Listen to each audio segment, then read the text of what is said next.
नमस्कार।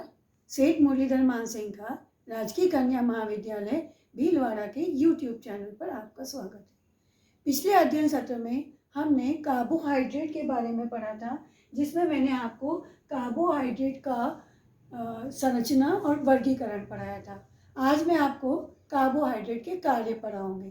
कार्बोहाइड्रेट का पहला कार्य है शरीर को ऊर्जा प्रदान करना। जैसा कि हम जानते हैं कि कार्बोहाइड्रेट की सूक्ष्मतम इकाई ग्लूकोज है, और ग्लूकोज जब बॉडी में मेटाबोलाइज होती है, उपापचय का होता है, ग्लूकोज का उपापचय शरीर में होता है, तो ये ऊर्जा प्रदान करता है। और 1 ग्राम ग्लूकोज से 4.2 किलो कैलोरी ऊर्जा मुक्त होती है। शरीर में कार्बोहाइड्रेट को यह ऊर्जा केवल और केवल ग्लूकोज के द्वारा मिलती है, और रक्त में ग्लूकोज की न्यूनतम मात्रा 80 मिलीग्राम से लेकर 100 मिलीग्राम प्रति 100 मिलीलीटर रहनी चाहिए। यदि रक्त में ग्लूकोज की मात्रा 80 मिलीग्राम से कम हो जाती है तो भी हानिकारक है, और 100 मिलीग्राम प्रति 100 मिलीलीटर से अधिक हो जाती है तो यह ग्लाइकोजन में बदल जाता है। ग्लाइकोजन कार्बोहाइड्रेट का शरीर में संग्रहित स्वरूप है, जो कि ऊर्जा को संग्रहित रखता है। यकृत में ग्लाइकोजन की मात्रा 150 से 200 ग्राम तक संग्रहित रहती है, और इसी ग्लाइकोजन की 200 से 250 ग्राम तक की मात्रा मांसपेशियों में संग्रहित रहती है। जब कभी भी रक्त में ग्लूकोज का स्तर 80 मिलीग्राम से कम हो जाता है तो ये ग्लाइकोजन ग्लूकोज में परिवर्तित होकर ऊर्जा प्रदान करता है। इसी प्रकार भोजन करने के पश्चात जब पोषक तत्वों का अवशोषण होता है और रक्त में ग्लूकोज का स्तर 100 मिलीग्राम प्रति 100 मिलीलीटर से अधिक हो जाता है तो यह ग्लूकोज ग्लाइकोजन में परिवर्तित हो जाता है और ऊर्जा को यकृत एवं मांसपेशियों में संग्रहित रखता है। कार्बोहाइड्रेट का दूसरा कार्य है प्रोटीन की बचत करना। चूंकि कार्बोहाइड्रेट ऊर्जा का मुख्य स्रोत है और प्रोटीन का मुख्य कार्य शरीर का निर्माण करना है और एंटीबॉडीज का निर्माण करना है, किंतु जब कभी भी शरीर में ऊर्जा की कमी होती है तो प्रोटीन ऊर्जा देने का काम करने लगता है और शरीर निर्माण का कार्य सेकेंडरी हो जाता है। अतः भोजन में अगर कार्बोहाइड्रेट पर्याप्त मात्रा में होगा तो ऊर्जा प्रदान करने का काम कार्बोहाइड्रेट करेगा और प्रोटीन की बचत हो जाएगी। कार्बोहाइड्रेट के तीसरा कार्य है विटामिन बी समूह का संश्लेषण करना। इस कार्य में दुग्ध शर्करा लैक्टोज का बहुत महत्वपूर्ण रोल है। हमारी आंतों में लैक्टोज लैक्टिक अम्ल में कन्वर्ट हो जाती है, और यह इस लैक्टिक अम्ल को जो जीवाणु होते हैं, माइक्रोब्स होते हैं, वो भोजन के रूप में काम में लेते हैं और अपनी वृद्धि करते हैं। ये हेल्दी बैक्टीरिया जब ग्रो करते हैं तो ये विटामिन बी समूह का भी संश्लेषण करते हैं, जिनका छोटी आंत में अवशोषण हो जाता है। तो कार्बोहाइड्रेट का यह कार्य जो है ये छोटी आंत में लैक्टोज शर्करा के द्वारा संपन्न किया जाता है। कैल्शियम के अवशोषण में सहायक होना। कार्बोहाइड्रेट कैल्शियम के अवशोषण में भी सहायता करता है। कैसे करता है? जो दुग्ध शर्करा लैक्टोज है वो लैक्टिक अम्ल में परिवर्तित होती है, आहार नाल के पीएच को कम कर देती है, और इस कम पीएच पर कैल्शियम का अवशोषण कुछ अधिक मात्रा में होता है। अतः लैक्टोज शर्करा न केवल विटामिन बी समूह के संश्लेषण में सहायक है बल्कि कैल्शियम के अवशोषण में भी मदद करती है। पाचन तंत्र को स्वस्थ बनाए रखने में कार्बोहाइड्रेट जब मैंने आपको पढ़ाया था तो मैंने पढ़ाया था कि कार्बोहाइड्रेट में मोनोसैकेराइड, डाइसैकेराइड और पॉलीसैकेराइड्स पाए जाते हैं। पॉलीसैकेराइड्स जो होते हैं वो जटिल कार्बोहाइड्रेट होते हैं। ये फिर दो प्रकार के थे, एक ऊर्जा प्रदान करने वाले और एक रुक्ष अंश।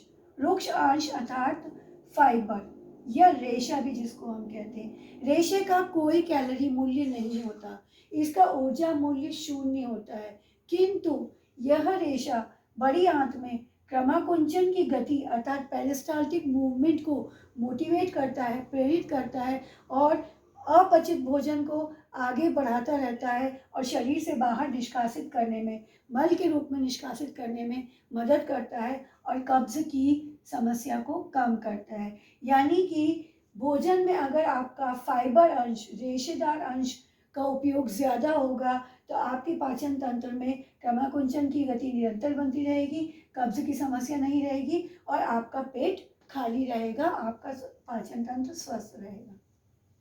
रक्त कोलेस्ट्रॉल को कम करना, रक्त कोलेस्ट्रॉल को कम करने में और साथ ही साथ रक्त के ग्लूकोज स्तर को नियंत्रित करने में, दोनों ही कामों में भी रुक्ष अंश या फाइबर का विशेष महत्वपूर्ण रोल है। कैसे? पहली बात तो ये कि भोजन में फाइबर की उपस्थिति, रेशे की उपस्थिति भोजन के पाचन और अवशोषण की दर को धीमा कर देती है, कम कर देती है। क्या करता है? ये जो रुक्षांश है ये भोजन के पाचन व अवशोषण में बाधा पैदा करता है पोषक तत्वों के, और इसकी दर को कम कर देता है, जिसके कारण क्या होता है कि जो कोलेस्ट्रॉल है या जो ग्लूकोज है उसका अवशोषण धीमे धीमे होता है और रक्त में एकदम से इनकी मात्रा बढ़ती नहीं है। दूसरा, ये फाइबर, ये रुक्षांश है, ये कुछ मात्रा में कोलेस्ट्रॉल को और शर्करा को अपने साथ बांध लेता है, विशेषकर कोलेस्ट्रॉल को। फूड में जो कोलेस्ट्रॉल उपस्थित होता है उसको ये अपने साथ बांध लेता है और मल के साथ शरीर से बाहर निष्कासित कर देता है और ब्लड के कोलेस्ट्रॉल को कम करता है। सातवां, विषाक्त पदार्थों को हानि रहित करना। जब हमारे शरीर में उपापचय होता है तो विभिन्न प्रकार के विषाक्त पदार्थ भी बनते हैं, और जैसे कि जब अमीनो अम्ल उपापचित होते हैं तो उससे नाइट्रोजन बनती है। ये नाइट्रोजन जो है वो अमोनिया और फिर यूरिया में कन्वर्ट की जाती है। ये लीवर में उपस्थित, लीवर के द्वारा की जाती है। तो ग्लाइकोजन का इसमें अहम रोल है। इसके अतिरिक्त भी जो अन्य विषाक्त पदार्थ हैं उनको ग्लाइकोजन रेजिस्ट करता है और अपने प्रभाव, विषैले प्रभाव छोड़ने नहीं देता। तो ग्लाइकोजन का जो है वो विषाक्त पदार्थों को डील करने में, यकृत में कंट्रोल करने में बहुत महत्वपूर्ण योगदान है। अब हम बात करें शरीर में वसा की उपयोगिता को बढ़ाना। वसा जो आप जानते हैं कि ऊर्जा का मुख्य स्रोत है, और न केवल मुख्य स्रोत है बल्कि कंसंट्रेट स्रोत भी है। जब हम 1 ग्राम कार्बोहाइड्रेट की बात करते हैं तो 1 ग्राम कार्बोहाइड्रेट से 4 किलो कैलोरी ऊर्जा मिलती है, वही 1 ग्राम वसा से 9 किलो कैलोरी ऊर्जा मिलती है, अर्थात 2 गुने से अधिक। किंतु इस वसा के उपयोग के लिए भी शरीर में कार्बोहाइड्रेट की जरूरत होती है। होता क्या है, वसा जब अपघटित होकर ऊर्जा प्रदान करती है तो उसको ऊर्जा प्रदान करने के लिए TCA cycle, try carbon cycle की ज़रूरत होती है, जो कि कार्बोहाइड्रेट मेटाबॉलिज्म का महत्वपूर्ण हिस्सा है। और इस TCA साइकिल में वसा को प्रवेश करने के लिए कार्बोहाइड्रेट की ज़रूरत पड़ेगी।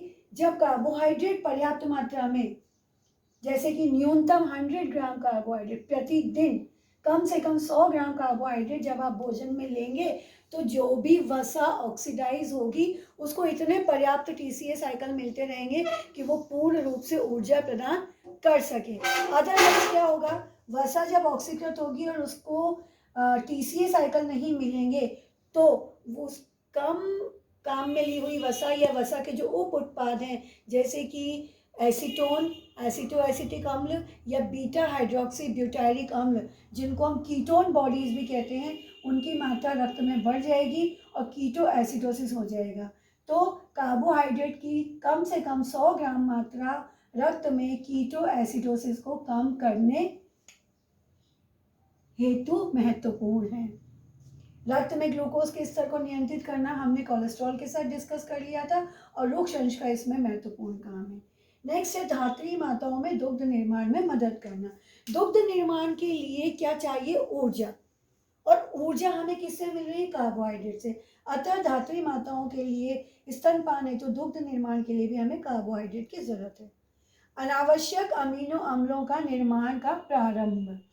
अनावश्यक अमीनो अम्ल वे अमीनो अम्ल होते हैं जो कि हमारे शरीर में निर्मित किए जा सकते हैं अन्य सोर्स के द्वारा। अन्य सोर्स क्या हुआ? या तो ग्लूकोज हुआ या कोई वसा हुआ। तो ग्लूकोज ही वो इकाई है जिसके द्वारा हमारे शरीर में अनावश्यक अमीनो अम्लों का निर्माण किया जाता है। जो ग्लूकोज की उपापचय उत्पाद हैं वो उनमें जब नाइट्रोजन ऐड की जाती है तब अनावश्यक अमीनो अम्लों का निर्माण प्रारंभ होता है। तंत्रिका तंत्र को स्वस्थ बनाए रखने के लिए, तंत्रिका तंत्र यानी कि ब्रेन, और आपका मेरुरज्जु और उससे निकलने वाली विभिन्न तंत्रिकाएं। चूँकि मैंने आपको बताया कि ग्लूकोज हमारे शरीर को ऊर्जा प्रदान करता है और रक्त में ग्लूकोज की मात्रा 80 से 100 मिलीग्राम प्रति 100 मिलीलीटर होती है, तो रक्त में ग्लूकोज की यह न्यूनतम मात्रा हमेशा बनी रहना ज़रूरी है। अगर रक्त में ग्लूकोज की मात्रा कम हो जाएगी तो तंत्रिका तंत्र यानी कि मस्तिष्क और मेरुरज्जु अपना काम नहीं कर पाएंगे और हाइपोग्लाइसीमिया के कारण ब्रेन ठीक से काम नहीं कर पाएगा और आपको पक्षाघात या अन्य कई समस्याओं का सामना करना पड़ सकता है। मांसपेशियों को कार्य करने के लिए भी कार्बोहाइड्रेट की ज़रूरत होती है। कैसे, आइए हम देखें। पहली चीज़ तो मैंने आपको बताया कि हमको काम करने के लिए ऊर्जा चाहिए और ऊर्जा हमें ग्लूकोज से मिल रही है। दूसरी बात, यकृत। यकृत में जो ग्लाइकोजन होता है वो ग्लाइकोलाइसिस की प्रक्रिया के दौरान लैक्टिक अम्ल में बदल जाता है। ऐसा कब होता है? जब हम बहुत ज़्यादा काम करते हैं, श्रम करते हैं, मेहनत करते हैं, तो हमारी मांसपेशियों को निरंतर ऑक्सीजन उपलब्ध नहीं होती और जब ऑक्सीजन उपलब्ध नहीं होती तो ये जो ग्लाइकोजन है वो ग्लाइकोलाइसिस के दौरान लैक्टिक अम्ल में बदल जाता है और रिकवरी पीरियड में, यानी कि मेहनत करने के बाद जब हम रिलैक्स होते हैं और आराम से बैठते हैं तो उस रिकवरी पीरियड में लैक्टिक अम्ल पायरुविक अम्ल में बदल जाता है, पायरुविक अम्ल एसिटाइल कोएंजाइम में, और यही एसिटाइल कोएंजाइम में टीसीए के द्वारा कार्बन डाइऑक्साइड, जल और एटीपी अर्थात ऊर्जा प्रदान करता है। तो मांसपेशियों को काम करने के लिए ये जो ग्लाइकोजन है ये ऊर्जा प्रदान करने का काम कर रहा है।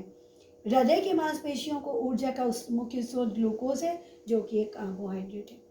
वसा का निर्माण, जब आवश्यकता से अधिक ग्लूकोज शरीर में या रक्त में पहुंच जाता है कार्बोहाइड्रेट के सोर्स के द्वारा, तो कुछ मात्रा तक तो वो ग्लाइकोजन में परिवर्तित हो जाता है और उसके पश्चात बचा हुआ कार्बोहाइड्रेट या ग्लूकोज जो है वो फैट में बदल जाता है और ऐसा होता है लाइपोजेनेसिस की प्रक्रिया के द्वारा, और लाइपोजेनेसिस के द्वारा कार्बोहाइड्रेट फैट में बदल जाता है और एडिपोज टिश्यू अर्थात चर्बी के रूप में जमा हो जाता है। चर्बी जो है वो ऊर्जा का संग्रहित रूप है। जब कभी भी हमारे शरीर में ऊर्जा की कमी होती है तो यही चर्बी, यही एडिपोज टिश्यू से वसा मेटाबोलाइज होती है और ऊर्जा प्रदान करने का काम करती है। स्ट्रक्चरल कंपोनेंट अर्थात संरचनात्मक अवयव के रूप में भी कार्बोहाइड्रेट का महत्वपूर्ण योगदान है।